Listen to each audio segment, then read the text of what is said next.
London's legendary taxi drivers are the Olympic athletes of memory.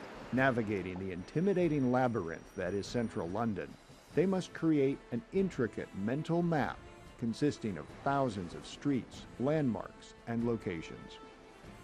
University of London scientists studying the shape of memory found ideal subjects right in their own backyard. For 150 years, every new cab driver has had to pass a grueling exam, known to Londoners simply as the knowledge. It takes most hopefuls at least 2 years to master, giving researchers a superb opportunity to look at how the brain adapts when required to retain vast amounts of information. Thanks, mate. Can you take me to Albert Hall? Albert Hall, yeah. Cheers. When somebody gets in your cab, they'll say, take me to so-and-so, and it's got to be like that. You've got to know instantly where you're going, which way to be pointing.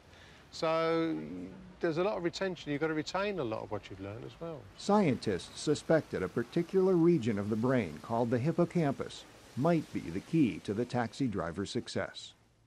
Now, run me to the nearest police station. Lee Bar, Waterloo Bridge, Ford Lancaster Place. If memory depends upon the hippocampus, at the Knowledge Point School, drivers in training surely give this part of their brain a good workout. Dave, give me the name of a restaurant on Portland Road with a lady's name. Chutney Mary's. Hereford Road, where would you give me? Veronica's. After class, students like Andy Miller take to the streets. Since visual processing occupies more brain activity than all the other senses combined, it is not surprising that direct experience is an essential part of the knowledge training. You start off learning all the roads, then you have to learn all the places on every road. With all the routes that you have to do for the knowledge, you couldn't possibly do it on a map. You have to get out on your bike in the rain, the cold, the snow. You learn it bit by bit. But how does the brain retain and order all that information? As the scientists suspected, mastering the knowledge may have a physical impact on the brain itself. Their study concluded that part of the hippocampus was indeed larger than average in these drivers.